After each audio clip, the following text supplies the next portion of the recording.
lot of this isn't going to make sense to you, and I'm sorry about that. I'm just going to start at the beginning, with the house.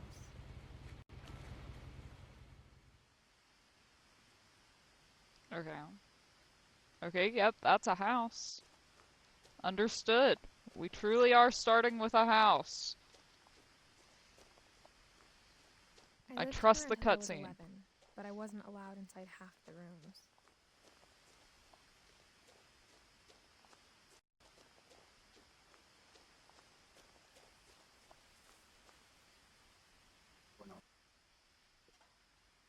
Inside the mailbox were bills from 7 years ago, marked urgent, open immediately.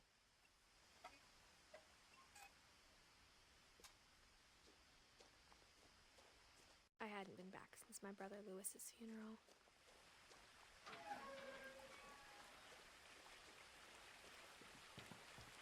So far, I like the, In her will, mechanics of my how mother I left me a interact with key, stuff. but didn't tell me what it unlocked.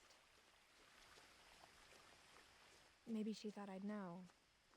Or she thought that the mystery would be enough to bring me back. No one had driven this way in a long time, but I saw a few hoof prints. This game is absolutely fucking beautiful for the store page recommending that you only need 2 gigabytes of RAM to play it.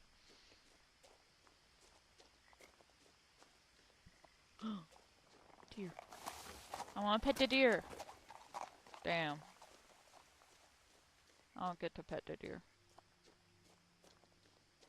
The truth is, even after I inherited the house, I never thought I'd come back to it. But now I had questions about my family that only the house knew the answers to.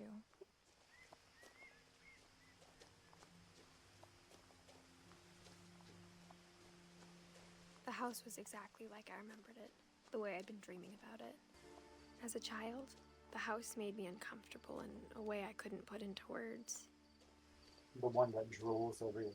I think this house would also make me uncomfortable as a child.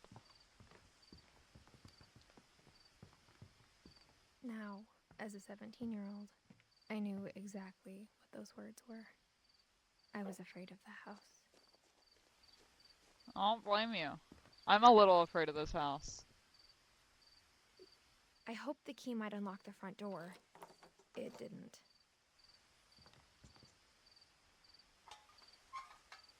Looking in, I felt like the house itself had been waiting for me. I'll go lay in bed. Okay. I'll turn back. Alright. Jake's bed. Up.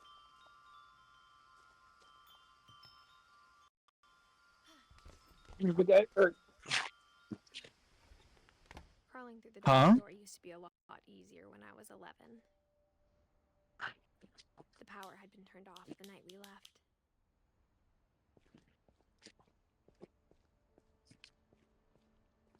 I feel like I'm not gonna get to talk much in this game. It's a lot of story.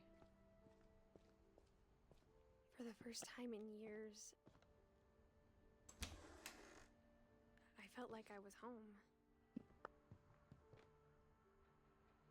But instead of a family, there were just memories of one. Like how after Lewis started working at the cannery, we all got sick of eating salmon. Except our cat, Molly.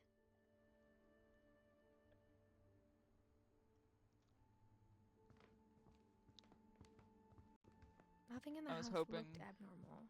There was just too much of it, like a smile with too many teeth.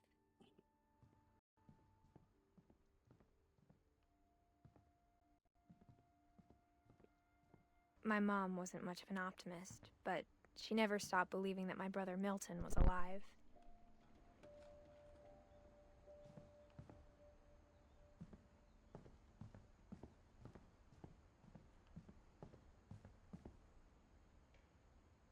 I'm about to cry over the fact this is okay.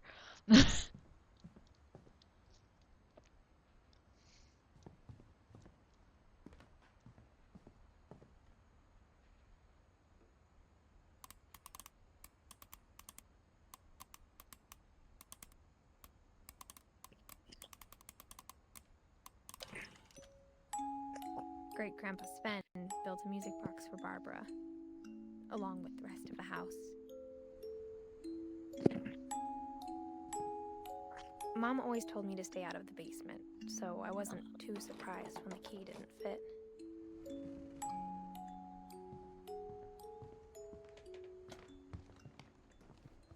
Even the fireplace had a story. Edie told me the bricks came from the original house, after it sank.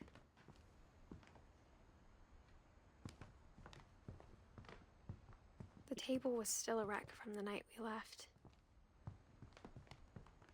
It was like a bomb had gone off, killing everyone but sparing the furniture.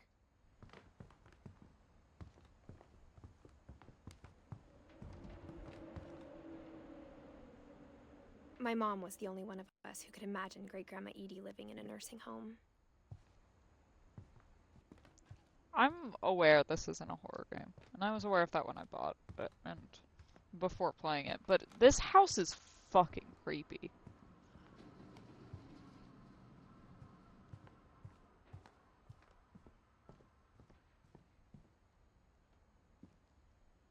After Milton disappeared, Mom sealed up all the bedrooms.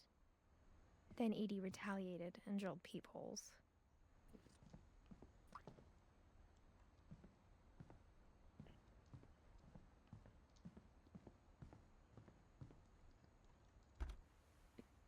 My Grandpa Sam spent 7 years sharing a room with his dead brother, Calvin.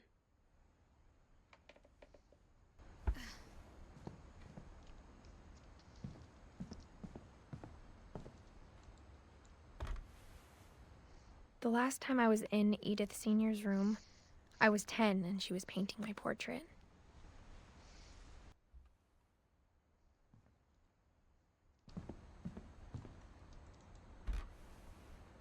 Barbara was a child star for 2 years, until America grew out of it.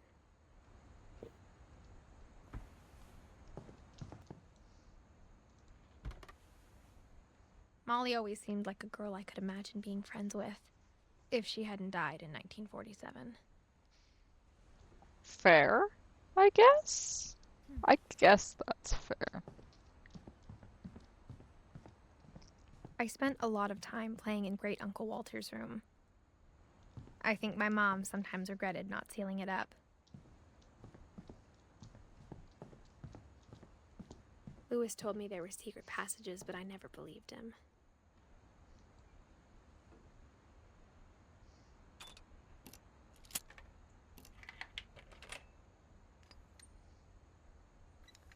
Turns out, my mom was really good at keeping secrets.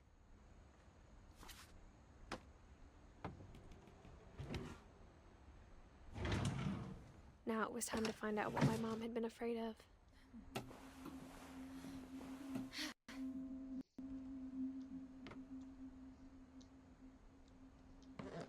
Reading this, maybe it sounds like I had a plan, but I had no idea what was behind that door.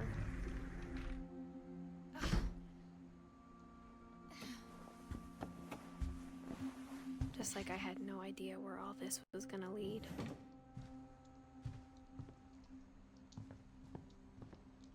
I grew up looking at Molly's room through the peephole. Molly's gerbil had a tiny bedroom with its own even tinier gerbil cage.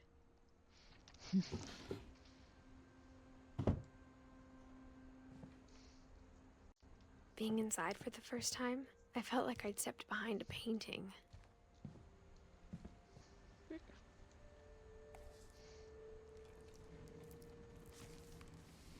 December 13th, 1947. Dear Diary, I'll be gone soon, but I wanted to tell somebody about what's gonna happen. It started when Mom sent me to bed without dinner. I woke up and I was starving, so I looked around for something to eat.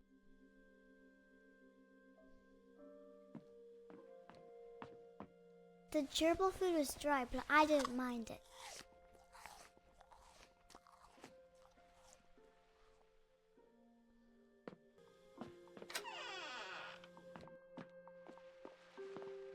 I ate a lot of things that night.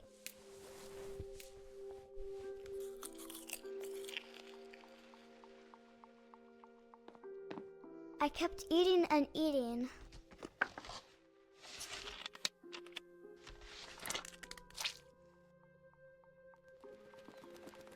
Then I heard chirping outside my window.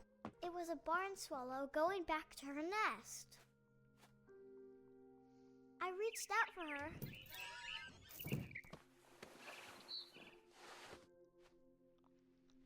And suddenly, I was a cat.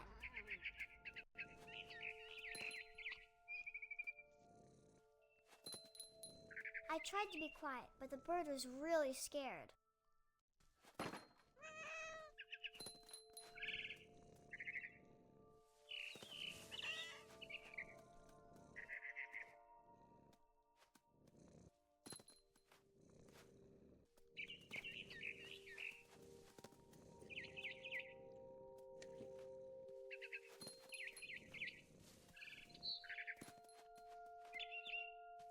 I jumped and I almost got her.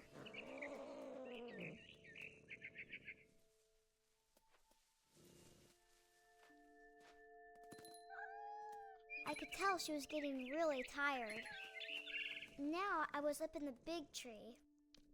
I promised Dad I wouldn't climb it anymore. All I cared about was eating that mama bird. I gobbled her up. And suddenly, I was an owl. First, all I heard was the wind. Then I heard little teeth nibbling in the grass.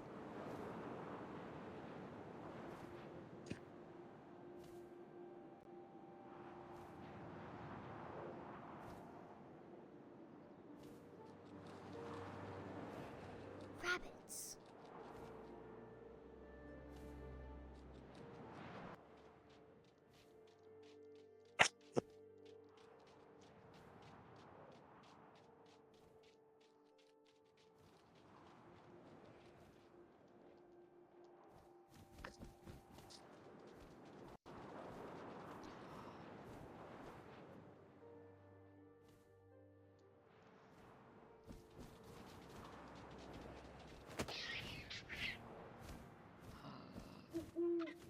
I imagined his face looking up and seeing mine through my talons. I swallowed him up, and I didn't chew one bit.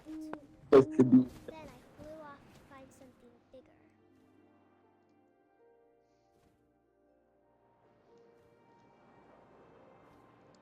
Something bigger than a rabbit that an owl can eat?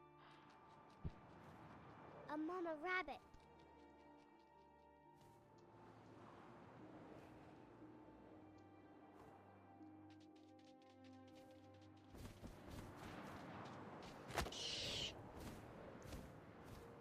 Okay, She was so just almost another too big to rabbit. carry. I started choking, but I couldn't stop eating. And suddenly, I was a shark.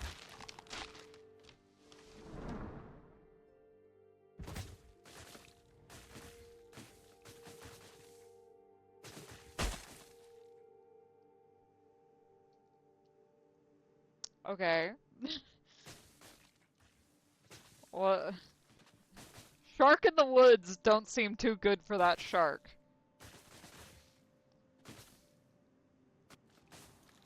I rolled off a cliff and into the ocean. Okay. I was hungrier than ever.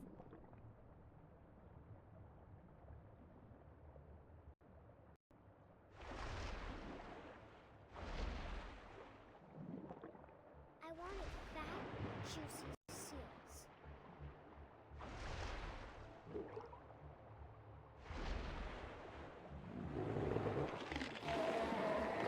I tore off her flipper, and it tasted really good.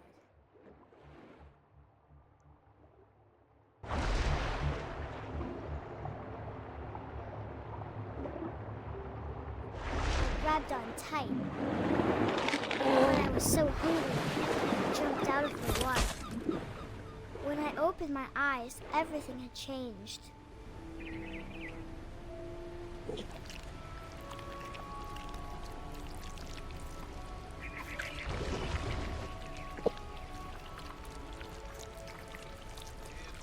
I was a monster, and I smelled people everywhere.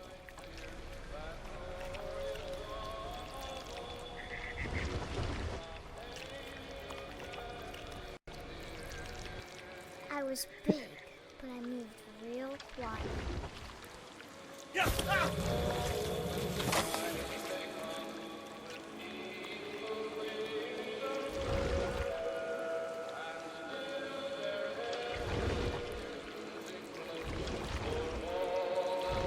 I wanted to stop, but also I didn't.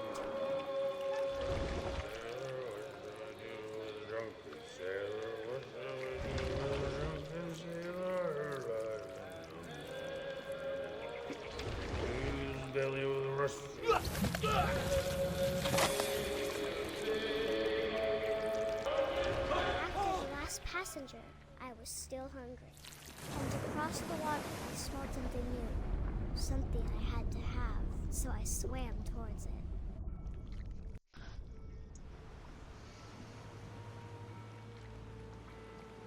I slithered onto the sand, and the good smell went into an old pipe.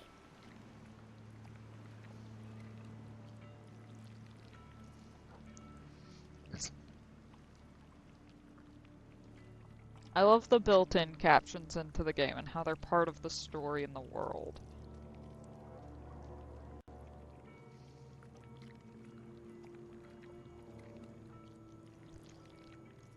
I got closer and closer.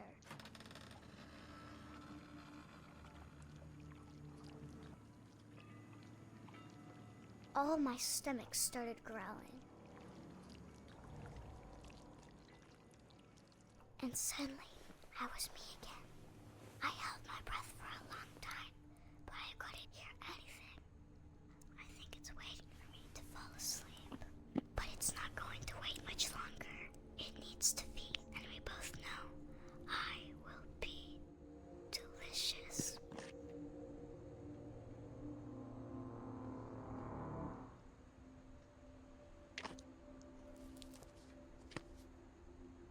Well, she's cooked for sure.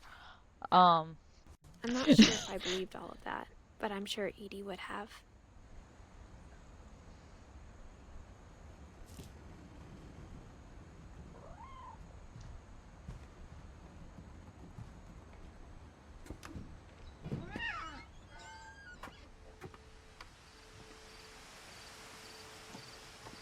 This will be obvious later, but my mom never told me any of these stories.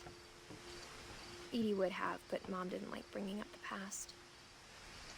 Though, when we adopted a stray kitten, she was the one who named it Molly.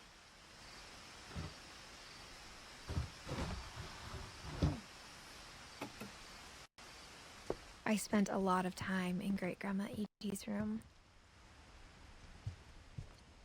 Her room was like a museum. For 500 years, the Finches have been famous throughout Norway for their fortune and misfortune.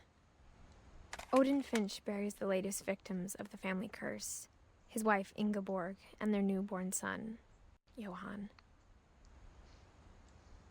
On January 7th, 1937, he set sail with his family and his house, hoping to leave the curse behind. But 40-foot waves off the coast of Washington send the house and Odin to the bottom of the sea.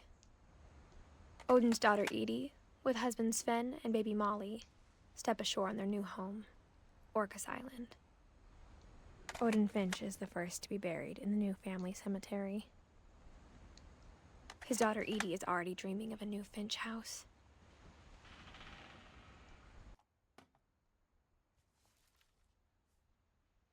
Whatever's wrong with this family, it goes back a long ways.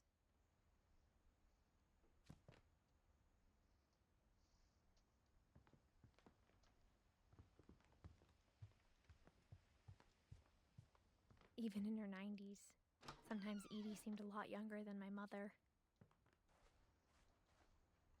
Oh my god, this floor is the worst. Who let there be a pink carpet floor? The only trace in Grandpa a Sam's bathroom. first wife Kay left on the house was the No clue. bathroom.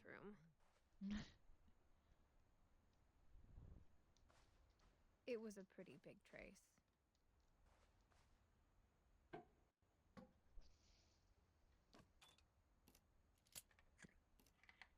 There's a secret in this bathroom by Sven and Edith Finch.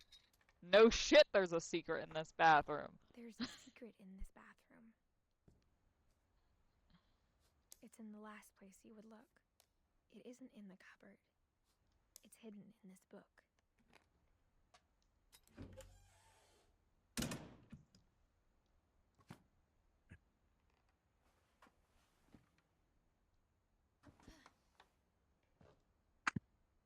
The fuck is going Sven on gave in Sam here? an old camera he'd refurbished. He never put it down.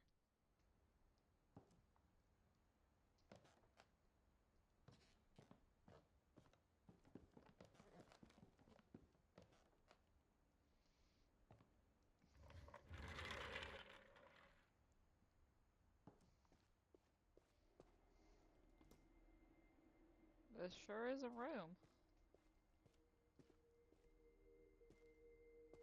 I knew Grandpa Sam had a twin. And that he never talked about him.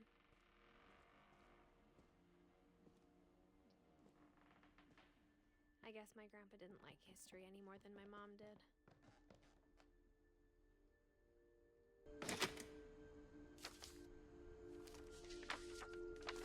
How I Want to Remember My Brother by Sam Finch.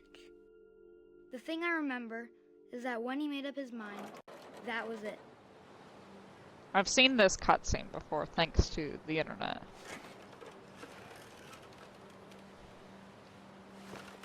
My brother said he'd die before he ate another mushroom. And he did. At Barbara's funeral, we swore we'd never be afraid again. And he wasn't. I think Calvin always wanted to fly.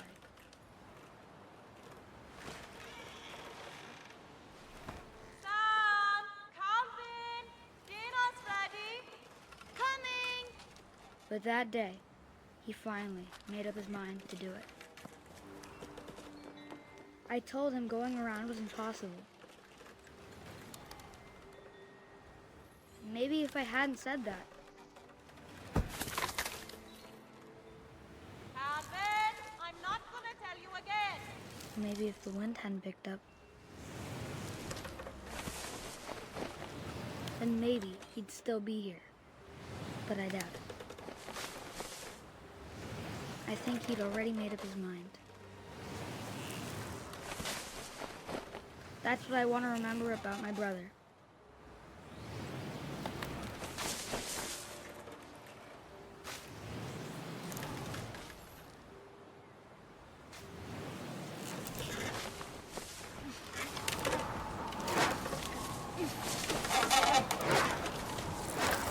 The day he made up his mind to fly. And he did.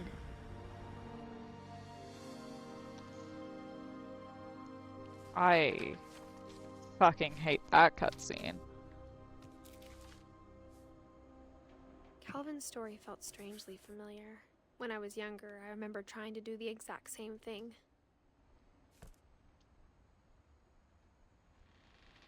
After the funeral, Edie roped off Calvin's half of the room.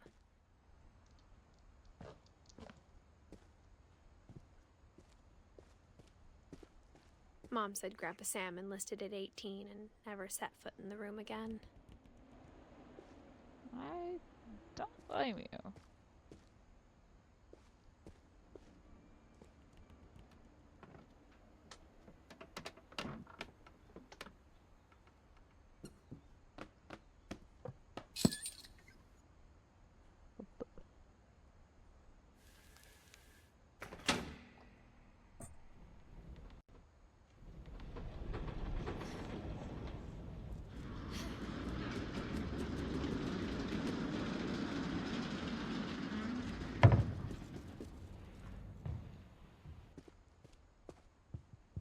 The passages were a pretty tight fit. They'd obviously been built for smaller hands and bellies.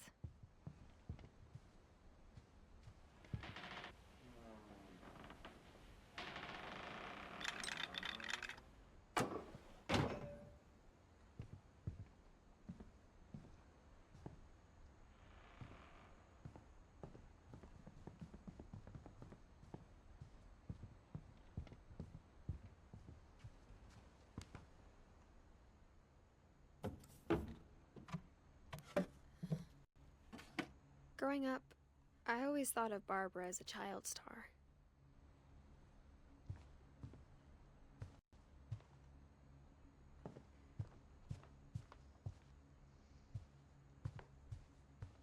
I never thought about how hard it must have been for her afterwards.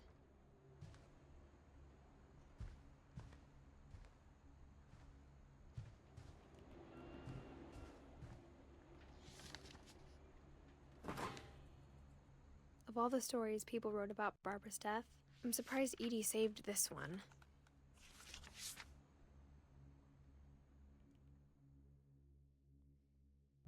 Old Jack here with another ghastly tale inspired by America's most unfortunate family. I'm calling it The Surprise Ending of Barbara Finch. That's definitely a title. Child star, Barbara was famous for her scream. Now at 16, she was all washed up. A has-been. But in a lucky break, she'd been asked to perform her signature scream at a local convention for monster movie fans. It was just the boost her career needed. Unfortunately, her scream hadn't aged well. Getting better. I think you just need the right motivation. Her biggest fan and current boyfriend, Rick, was about to demonstrate when... Now that was a great scream. It was Barbara's father, Sven. He'd slipped into a table saw and had to be rushed to the emergency room. So Barbara got stuck babysitting her youngest brother, Walter. Her convention comeback was cancelled. Okay, I'm hearing frustration, but I'm not hearing terror. What if I tried... A gang of hoodlums in Halloween masks have been terrorizing Orcas Island tonight. Police are urging residents to... That came from the basement. You're right! Also, I loved your delivery on that. Why is your basement door locked? Because my dad likes making puzzles and secret passages. There's a key hidden in the music box. The secret is to keep winding and winding until finally the key pops out. Thanks, babe. I'll be back in a sec. 20 minutes later, Rick hadn't returned. So Barbara went to look for him, right on cue. She reached for the music box. And as she wound the key, she listened for Rick, but the house was silent.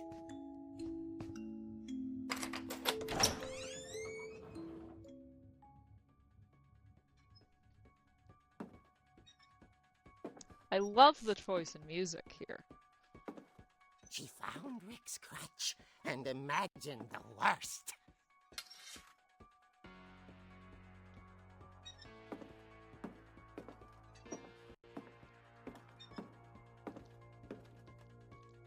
The gang's leader is the infamous Hookman killer, Dr. Carl Hamill, who impaled and then ate his family 10 years ago tonight.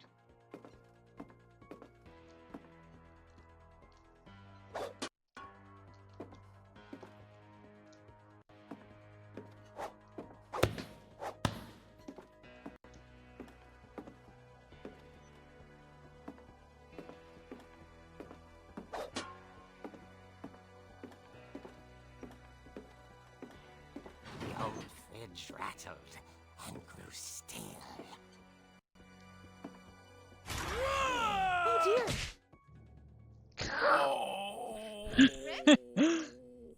Barb, relax. I was just trying to scare you to help you find your scream. Well, I'm not scared, Rick.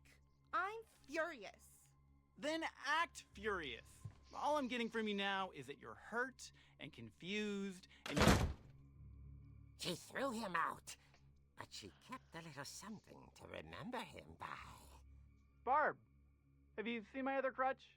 And she was still holding it when she fell asleep watching the Late Picture Show. Hours later... Barbara! Walter? What's going on up there? Ah! Okay, I'm coming up. But if this is a trick, you're dead, Walter.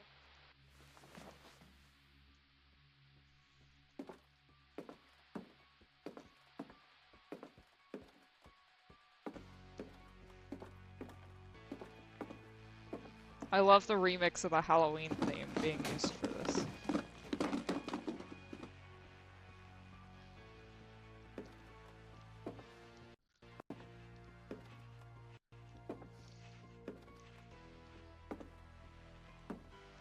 Walter, are you there? Walter had vanished, but his bedside radio was still on. Orcas Island police describe the man as 6 feet tall, with a steel hook for a hand. Residents are urged to lock all doors and windows and notify the police of any suspicious activity. Barbara turned, saw the hook man, and was speechless. He was quite smashing. And there he was. He couldn't get enough of Barbara. Okay, Barbara, there's gotta be another way out of here.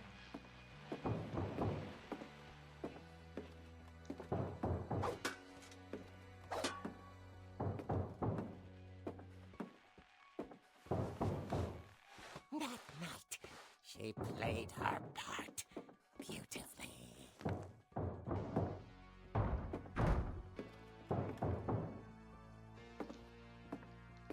Molly's door hadn't been opened in years. The hinges groaned.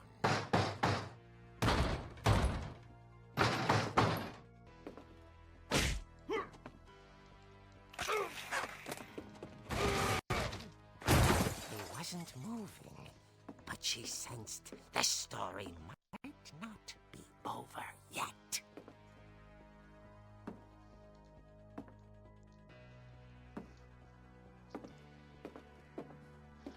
Holy shit. The hookman had vanished. She listened for his breathing, but all she heard was...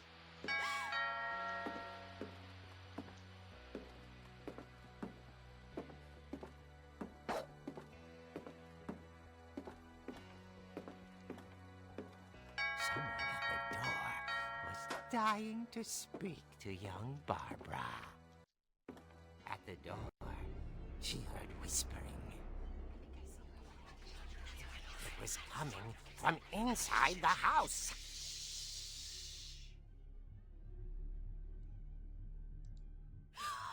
Oh dear.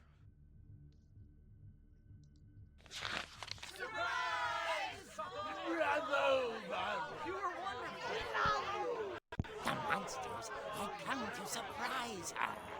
For Barbara, it was a dream come true. Then she saw what kind of monsters they were, and she realized what was about to happen. She was going to be famous. And with her final breath, Barbara Finch gave the performance of her life.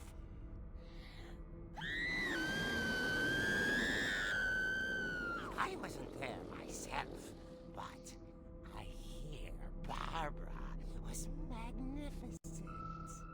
Poor girl. She had a taste for stardom. But unfortunately, so did her fans. Of course, the police blamed it all on poor Rick, who disappeared the same night. And little Walter? Hiding under his bed the whole time. He took it all pretty hard, but that's another story. As for Barbara, tucked inside the music box is all they ever found of her. Her ear. Now that's what I call a real eerie tale. That was a really good story until they used the pun eerie.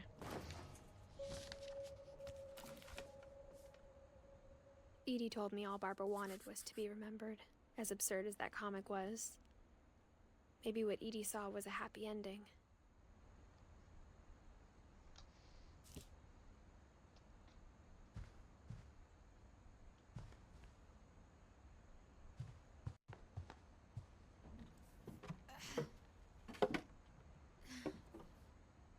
I guess now I know why Mom didn't like me playing with the music box.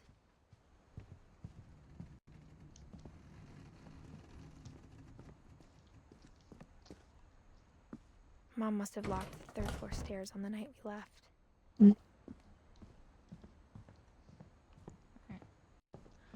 Back downstairs we go.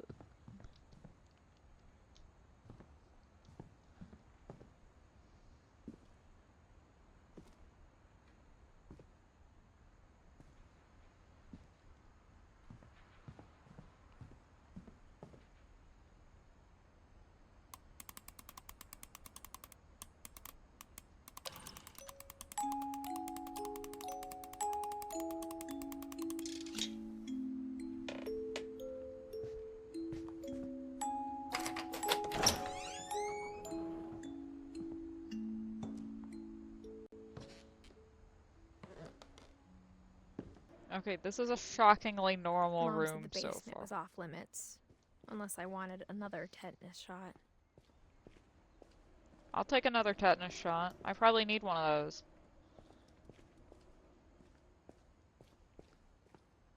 I saw Edie sneak down to the basement once, carrying packages. I thought maybe she was hiding presents.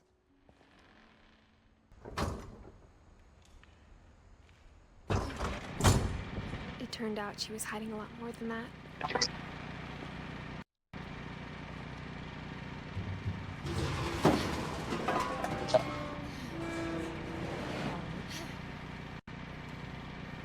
I remember asking Mom once about where Walter had gone. She said after Barbara died, he got as far away as he could. If there's a pattern in all these stories, I think it's that none of us has gotten very far. No shit.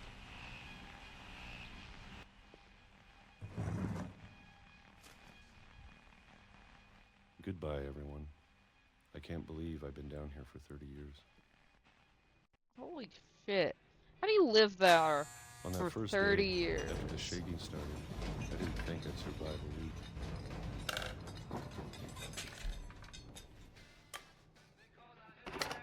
But after a few days, I settled into a routine.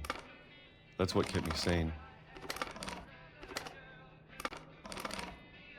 Having a schedule, living for today. I always expected to be dead tomorrow. But if you wait long enough, you get used to anything.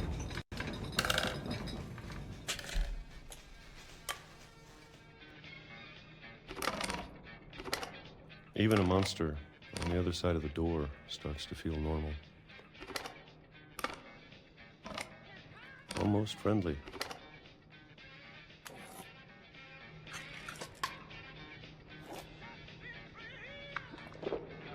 And then one day, everything just stopped. Whatever that thing was, it was gone. Maybe it got tired of waiting. Or maybe I just got tired of being afraid.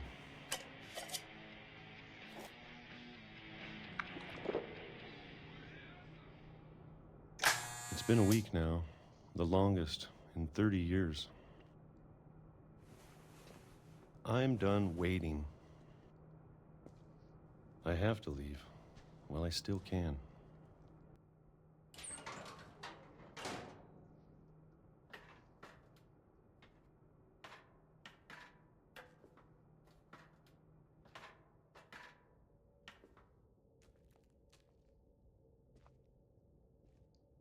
I know it's out there somewhere. Whatever killed Barbara and Molly and Calvin.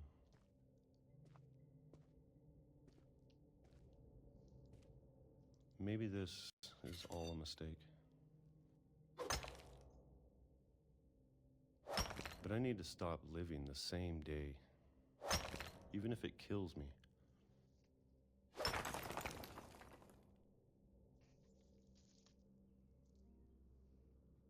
Whatever's out there, I want you to know I'm ready for it. I'm going to appreciate all of it, especially the food. I don't mind if I only have a year left. Or a month. Or a single week. I'd be happy with one new day.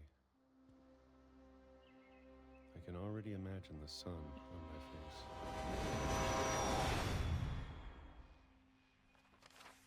Damn. Train death. Death to train, not fun. R.I.P. Bozo. Probably He one had of the died worst when I was ways to go 6. out. I can't believe my mom never told me he was down here.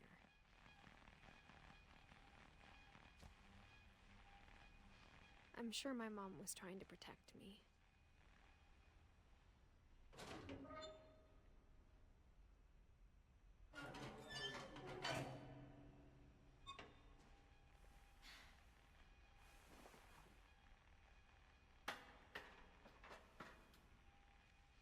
Maybe she was afraid I'd end up like Walter. But if she never told me about an uncle under the house, I can only imagine what else she was hiding. I don't want to make the same mistakes she made. Trying to bury something that's still alive.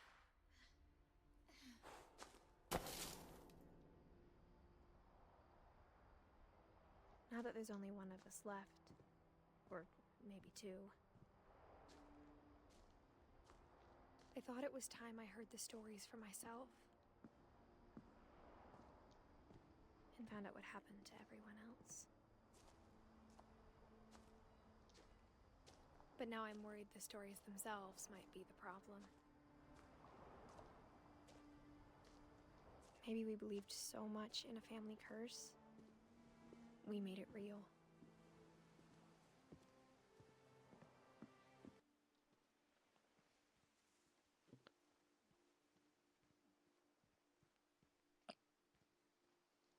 How do you fuck up this badly? How do you get a chair in a tree like that? Maybe it'd be better if all this just died with me. How do you do that twice? But I thought you should know about your family.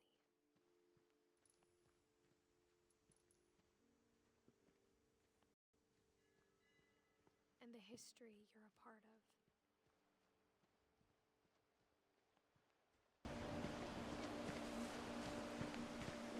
Though to be honest, I feel as lost as you probably do right now. People in these stories believed them, for what that's worth. What the fuck did you... And when you look at the house, it had that history of imagination and stubbornness and madness. This is a horrible gate.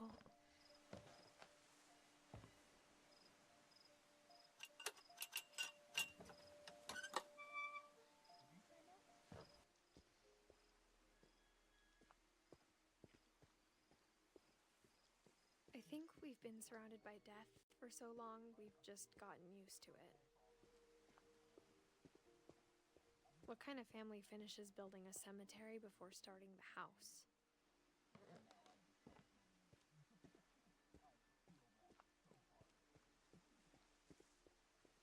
It's embarrassing for me to admit this, but the pet cemetery made me more uncomfortable than the human one. 3 of the gerbils were mine, and 2 had been my fault.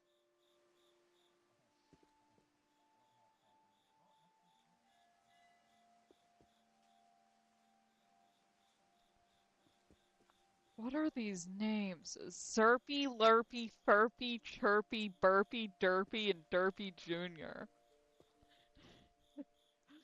Sven built the house, but it was Edie who designed the cemetery.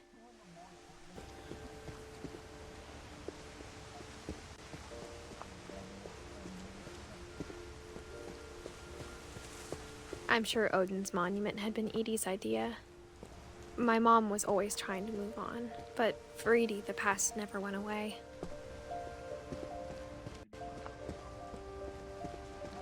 She could see the water at low tide.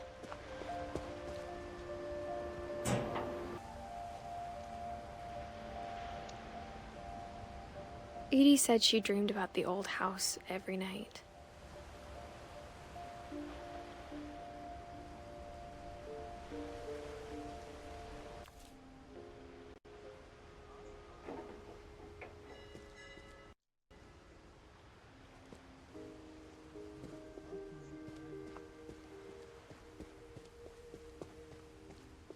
Edie's side was always easier for me to understand.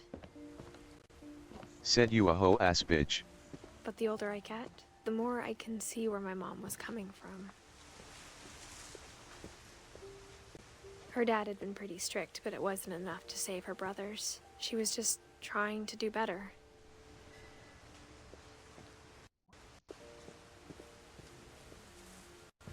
She lost 2 of her brothers, just like I did. I get why she tried so hard to protect us. There's so many things I wish I could ask my mom now. Part of me thinks this is what she wanted all along. For me to come back someday and find everything out for myself.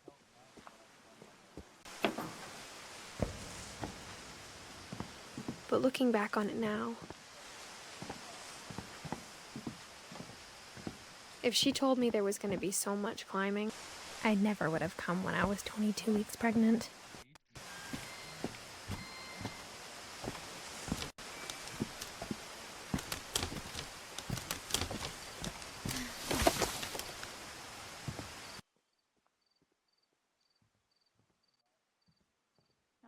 Ladder.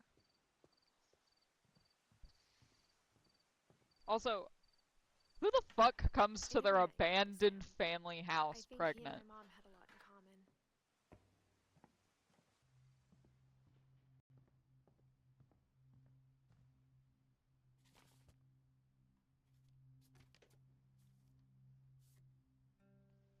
common. Okay. Why he look like Stan Lee? I ain't complaining. Why he look like Stan Lee? Dawn? Shouldn't we be leaving? Just want to get a shot of you, Dawn, then we can take off. What?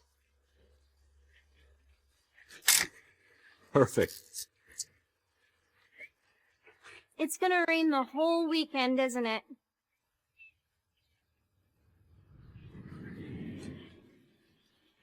Please just take the damn picture. Hey, language. I will never forget this weekend, Dad. That's the spirit. Okay, got it. I'm gonna take some pictures, okay? Just be careful. That camera's older than you are.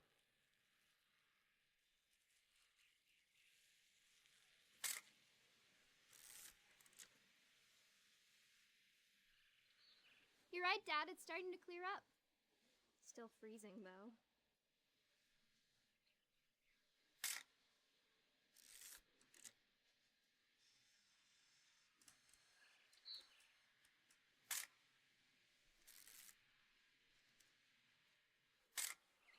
Aw.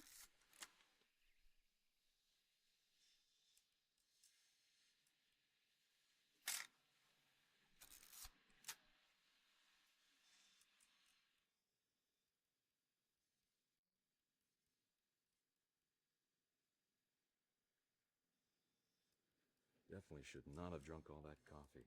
Hold still on. Hey! That's a keeper. I'm just saying, I'm not always gonna be here, Dawn. You'll need to remember this stuff, if you want to survive. I'll be fine, Dad. You know who else thought he was gonna be fine? Some guy who died. Dawn, I'm being serious. I know, Dad. You're always serious. Doesn't being out here make you want to chill out?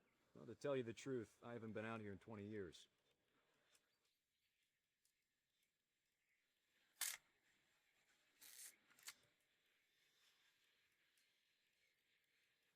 Last time I was with my brother Calvin. Man, that was a great trip. Your grandpa Sven taught us how to fish, how to build a fire. We found an old logging trail. There were deer everywhere. Dad! Good eyes, Dawn.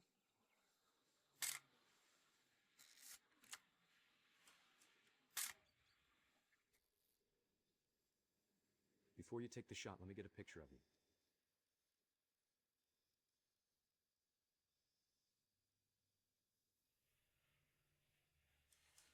Dad, I... Just breathe. Let me get behind you. Do I have to do this? Dawn, you don't have to do anything. But if you want to survive, you'll need to be strong.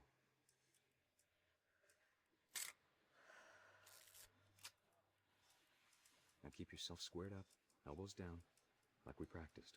Whenever you're ready.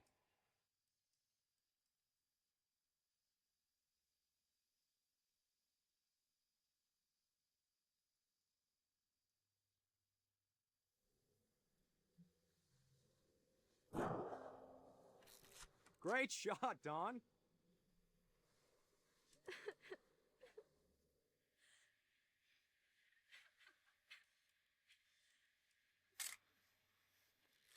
I'm proud of you, Dawn. Always remember that, okay? Dad, it's twitching. I think That's it's totally so... normal, Dawn. Just focus on the camera. Try not to think about... Dad!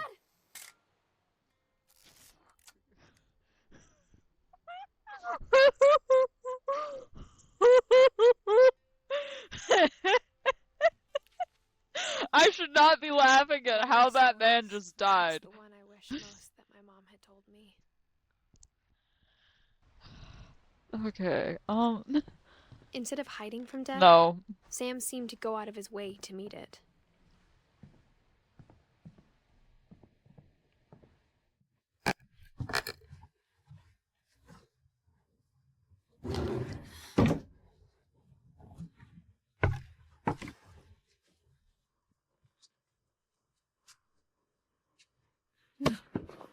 After Sam died, my mom and Edie got really close.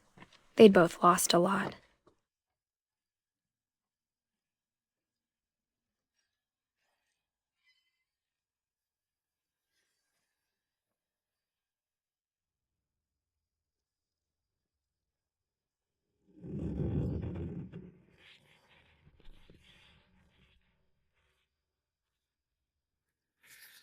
Dear Kay, do you remember the way Gregory used to laugh when he thought he was alone? Like something funny was happening, but only he could see it. I think he saw things the rest of us don't.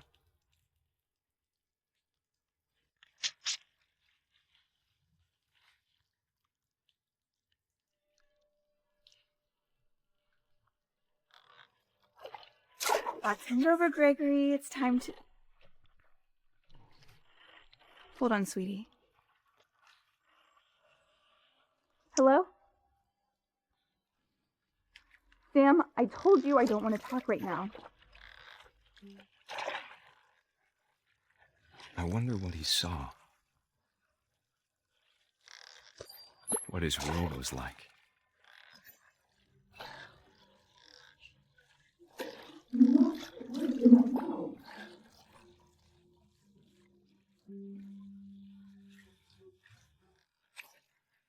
He reminded me so much of Calvin. Lost in his imagination. Whatever it was he saw, sure made him happy.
I know how silly it sounds.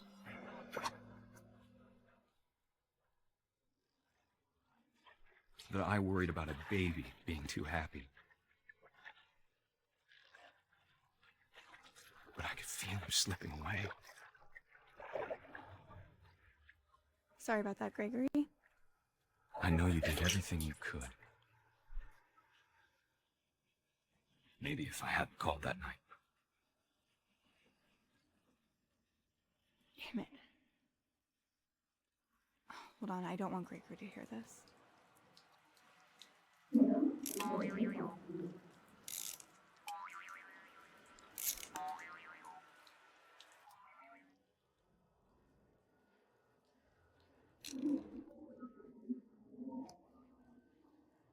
I wish he could have told us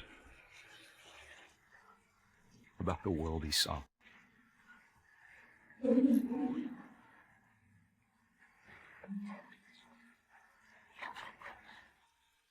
Hey, there's so much I don't understand about Gregory. About everything.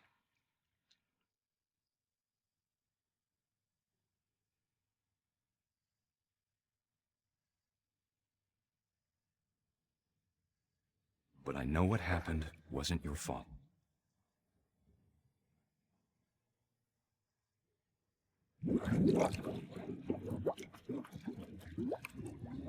I'm sure he's happy. And he'd want you to be happy too. Good luck, Kay. Damn, okay. Love, Sam.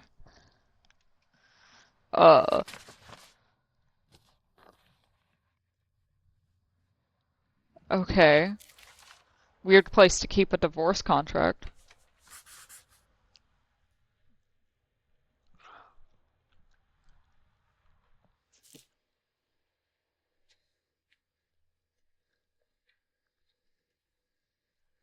I can't imagine my mom ever writing poetry, and yet...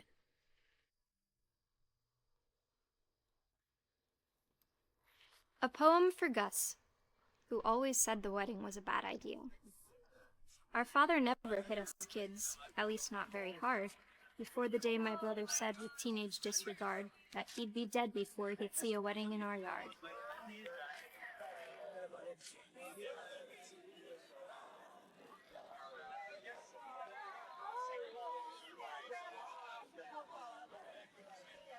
My father made him come, of course, but Gus stood far apart, just flew his kite and bottled up the storm inside his heart.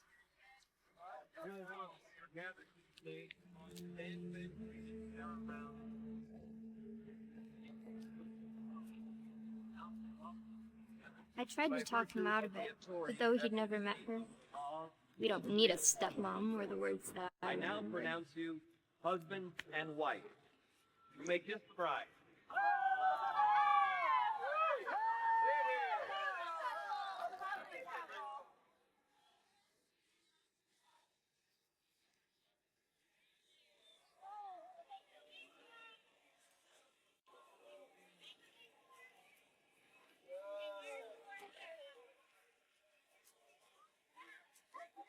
When the time for photos came, Dad ordered him to come here. But Gus declined, and as a sign held up his middle finger.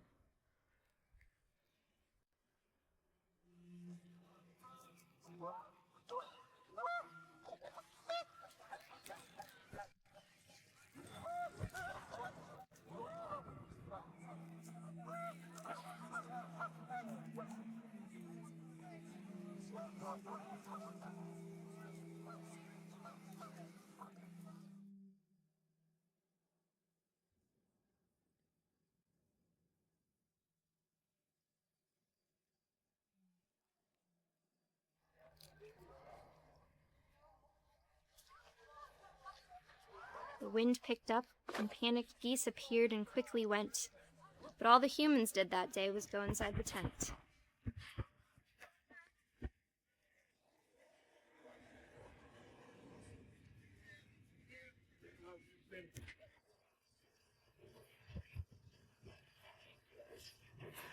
Rain came down in buckets then, but no one seemed afraid that nature might destroy the tent our dad had crudely made.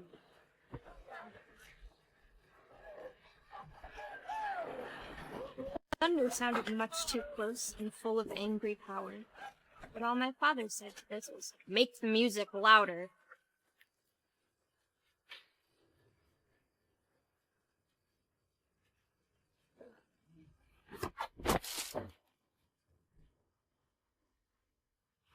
I wish that I could truly say I thought about you on that day. Out there on the beach alone, just you, the wind, the sea, and foam. But I didn't, until we found you.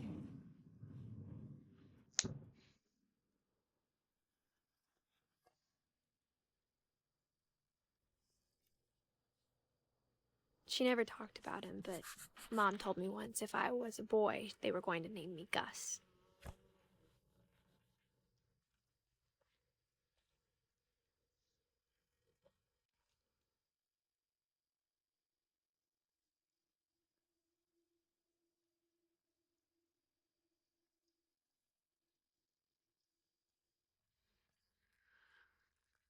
My mom moved up to the loft after her brothers died. At the time, it was as far away as she could get.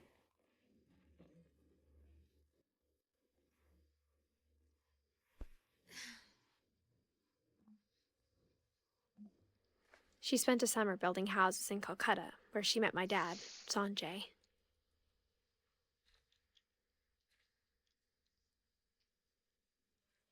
My mom moved to India a week after graduation and got a job teaching English. Lewis was born a year later.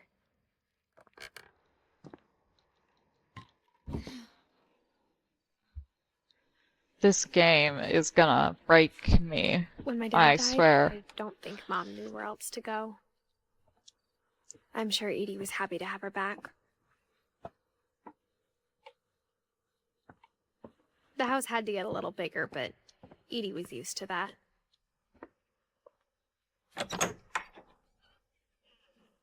And for a while, things were good. Almost normal. But it didn't last. The beginning of the end was Milton's 10th birthday, when Edie gave him a castle. After Milton disappeared, the only thing he left behind was a room full of paintings.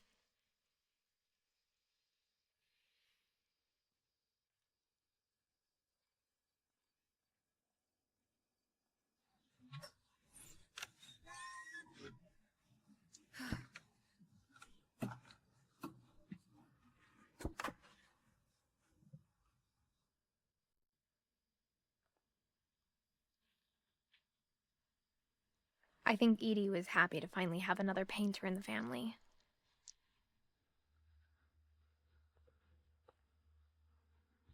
I'm perpetually becoming less sure that this isn't a horror game. By the way.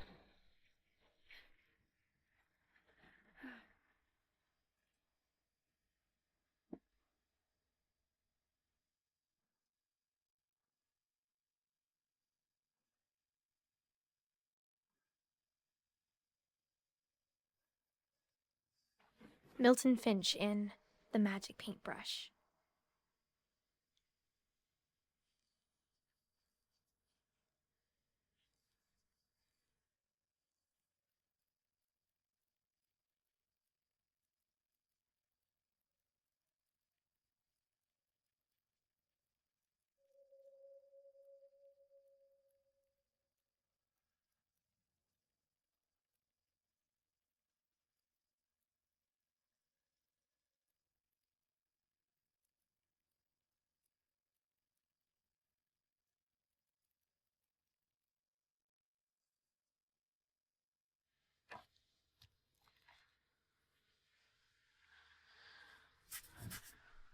I was 4 when Milton disappeared.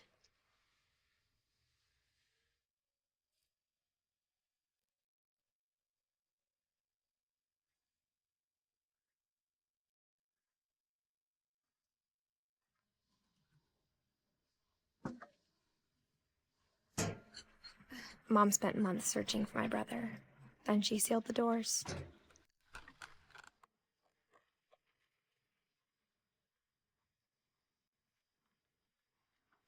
Whatever Milton had found in the house, Mom didn't want it getting out.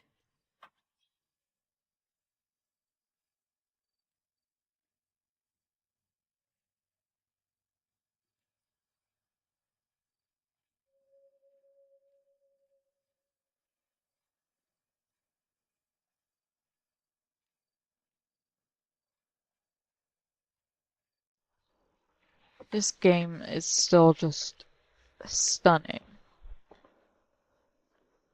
It's really simply animated for what it is, but it's still beautifully done. Mom definitely blamed Edie, but I think Lewis blamed himself. After he graduated, he just spent more and more time in his room, until Mom got him a job at the cannery. Everyone always told me to stay out of Lewis's room, except Lewis.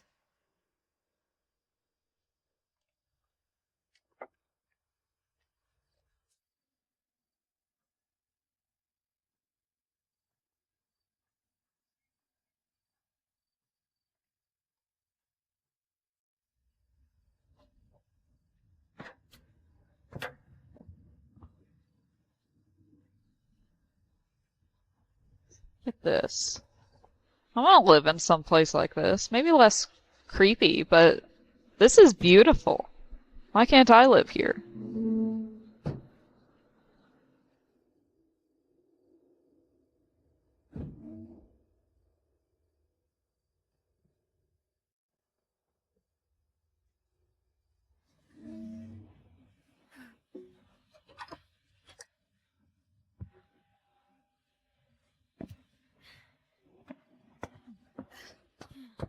Lewis's room smelled very, very familiar. That part of him lived on. Yo, I think this guy likes marijuana.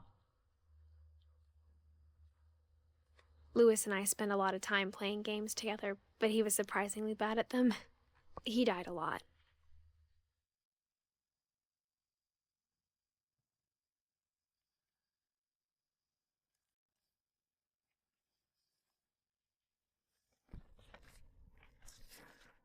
Dear Mrs. Finch, as Lewis's psychiatrist, I can understand your desire for an explanation. As I see it, the trouble began in January, shortly after we convinced your son to seek treatment for substance abuse. Newly sober, I believe Lewis first noticed the monotony of his daily life.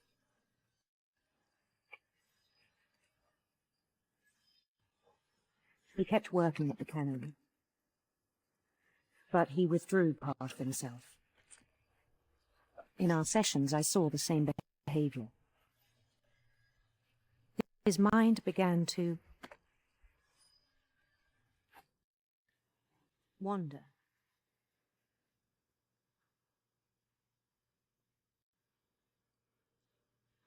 I asked him to describe it. He said he started small, imagining a labyrinth.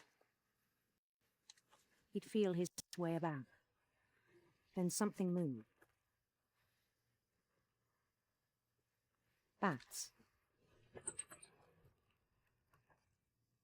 And toads.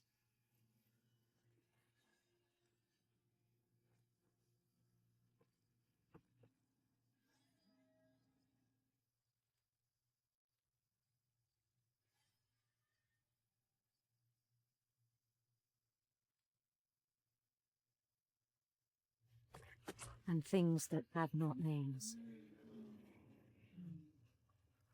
He knew it was all in his head.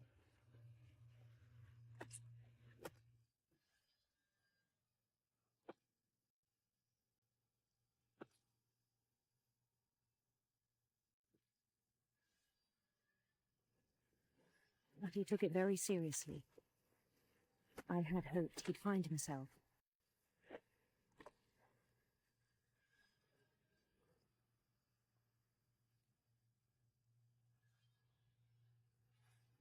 But he found something more.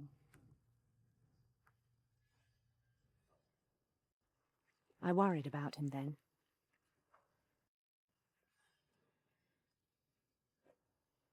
Daydreaming at the cannery.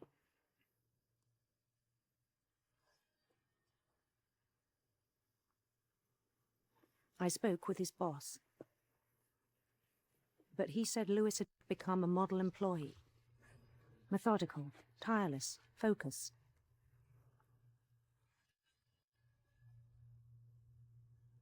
Bro's definitely That losing Paul that knew hand. Lewis.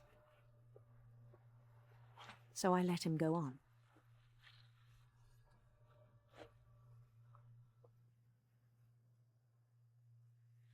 I even encouraged him. It seemed very promising at first. He told me he'd made a new friend.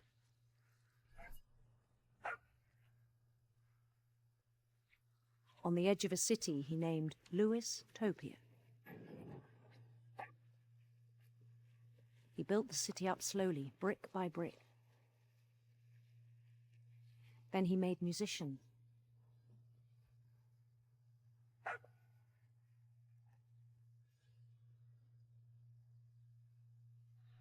This and songs for them is to play. definitely something. Definitely a sign of some mental illnesses there. Can confirm that. He talked about starting a band. And he was always humming something. Every day his imagination grew stronger.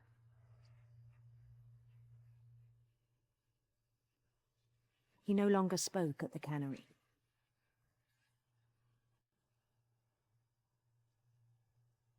But his chopping was as reliable as ever.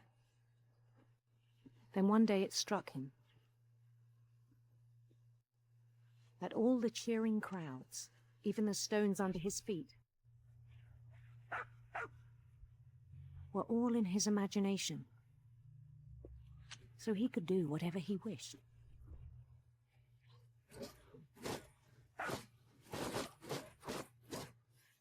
He held an election for mayor. And he won. They begged him to stay, but his mind was already wandering. It became a game for him.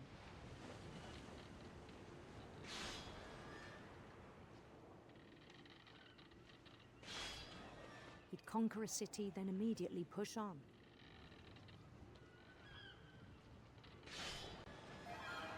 New Louisville.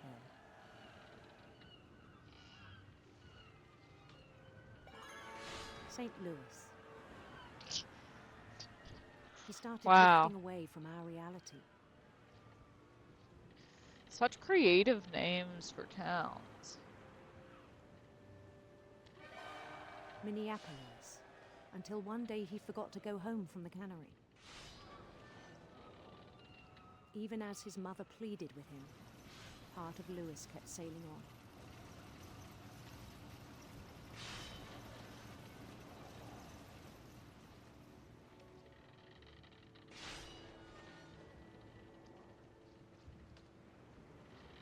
In Lewisburg, he heard rumors of a beautiful prince.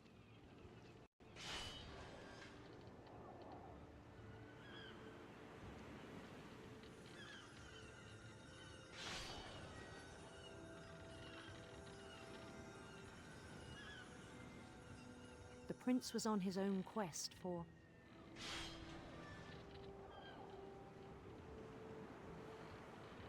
radiant rainbows.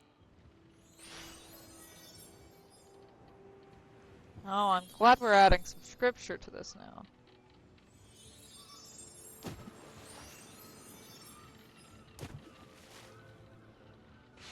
He followed the sound of his... It's gotta be the harp, guys. silver harp. That's Arabic writing?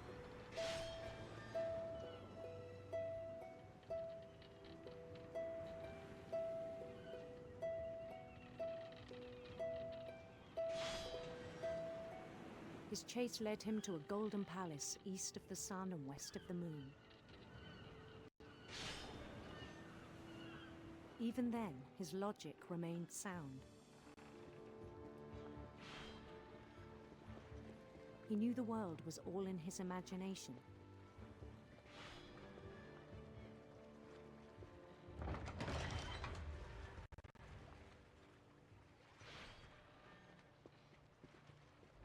But he was so proud of having created it. In his own eyes, he'd become something greater than a king.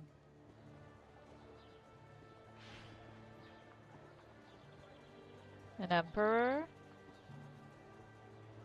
For someone who'd never known success in the real world, I think it was overwhelming.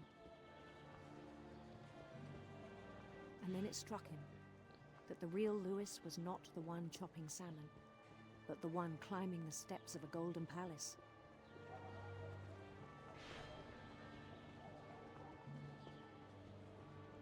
Bro did this without smoking crack, My by the way. imagination is as real as my body, he told me. It was hard to argue with him.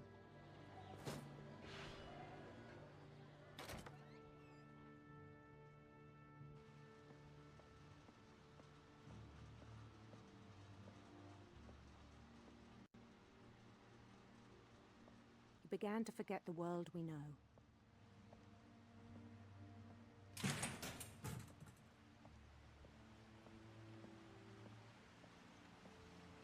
I think it pained him to remember Lewis, the cannery worker.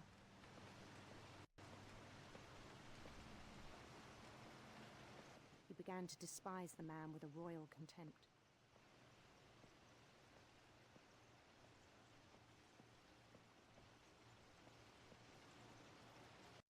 I still thought I could save him.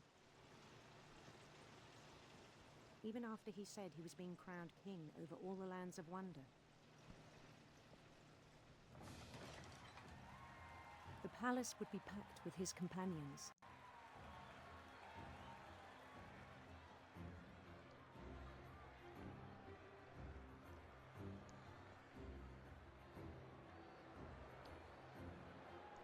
We gotta love unhealthy coping mechanisms. And insisted on advising him.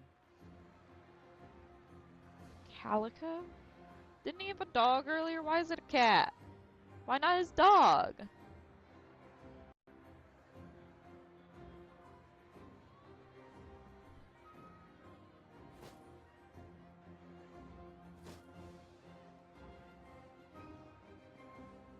His prince waited, holding his crown.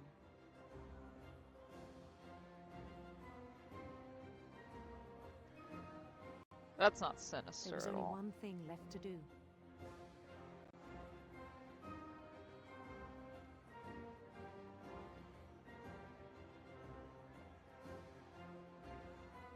Bend down his head.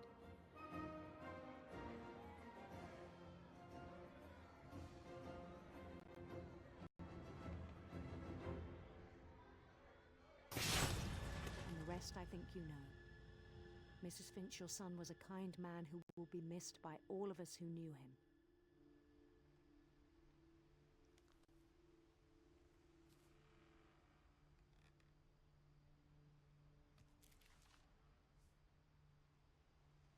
My brother was really cool.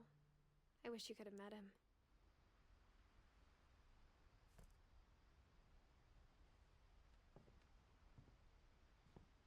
I think your brother was problematic.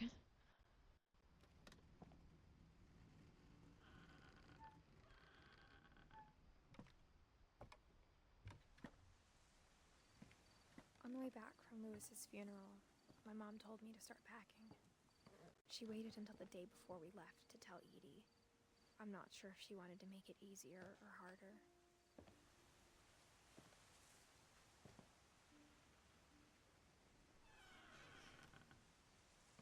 I wish we'd stayed. But I understand why we left. What happened that night had been coming for a long time. Maybe it should have come sooner.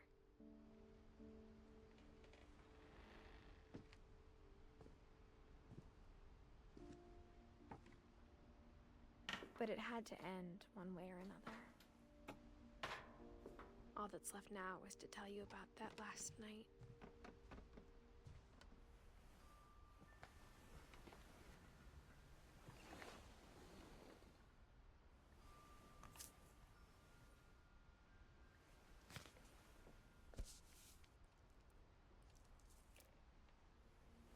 That whole last day, Edie just watched us pack and didn't say a word.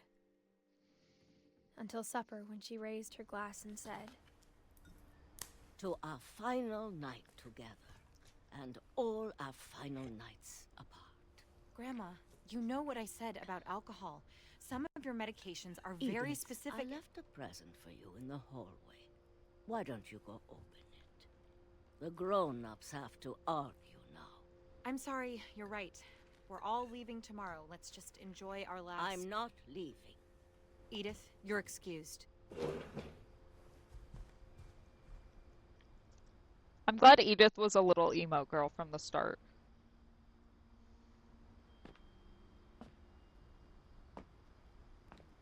The power had been shut off that morning, but Edie always had plenty of candles.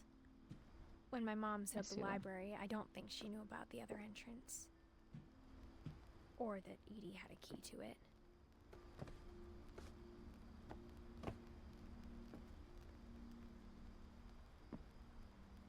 That thing you're afraid of isn't going to end when you leave the house. Edith has a right to know these stories. My children are dead because of your stories. I think it's best if Edith and I leave tonight. We'll have the nursing home send a van for you in the morning. Okay?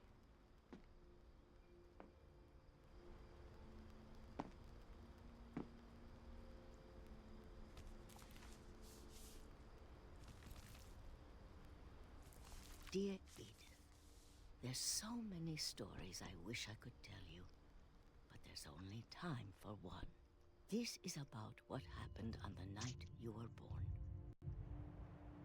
That night, the tide went way, way out.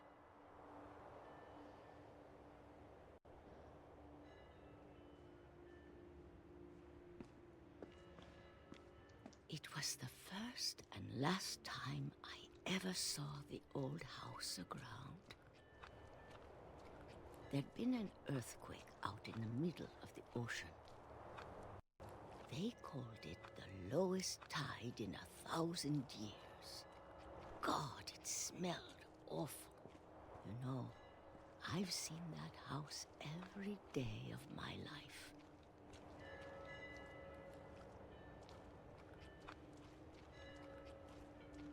But I never thought I'd go back to it. When the fog rolled in, I lost my way.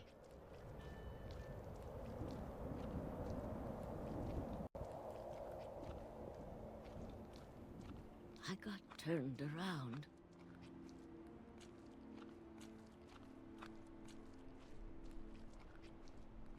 She's gonna die to a tsunami, isn't she? Is that what's about to happen? For a while, I wondered.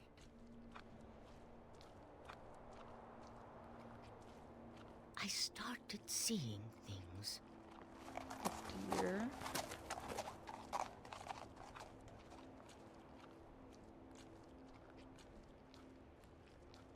Things I'd forgotten had ever existed. Oh? But when Dead. I saw them, they felt like old friends. That night, a lot of things came back to me. Or maybe I came back to them.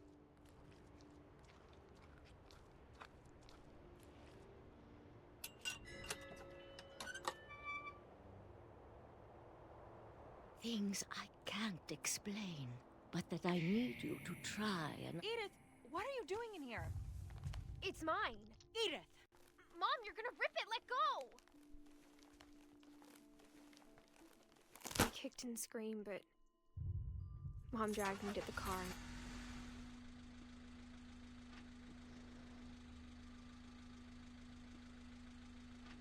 I never saw Great Grandma Edie again. The next morning, the van came to pick her up, but she was already gone. After that, we moved around a lot.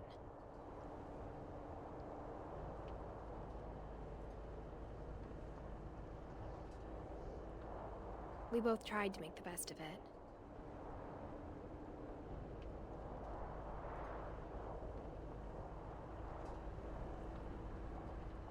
A few years went by.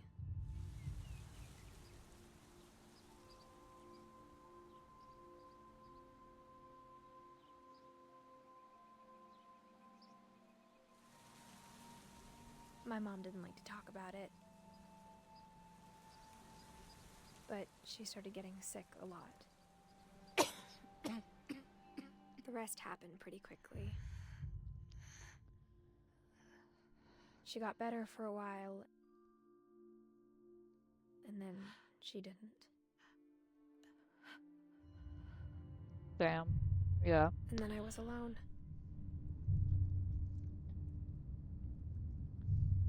The last Finch left alive.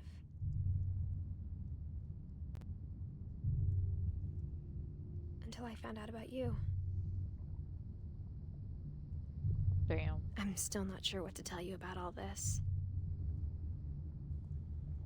If we lived forever, maybe we'd have time to understand things. But as it is, I think the best we can do is try to open our eyes. And appreciate how strange and brief all of this is.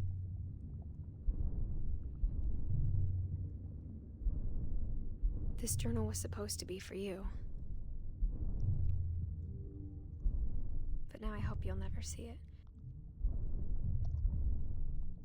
I just want to meet you and tell you all these stories myself.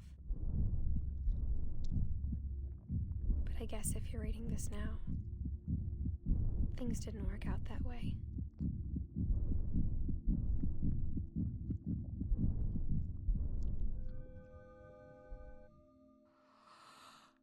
This is where your story begins.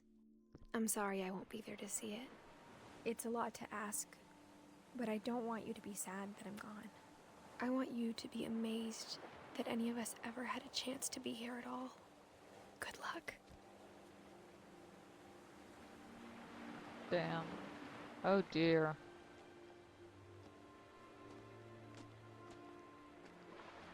And did we finish the game?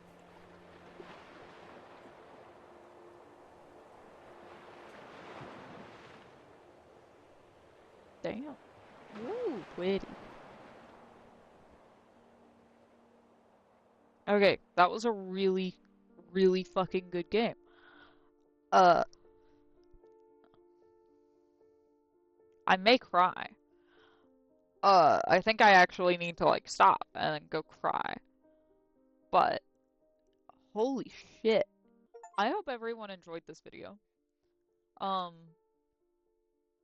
I'm gonna go rethink morality, or not morality, mortality.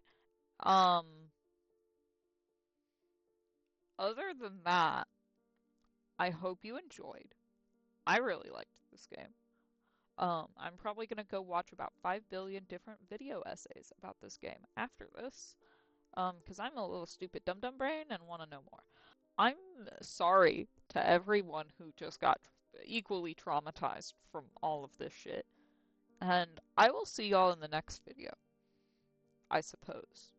Bye.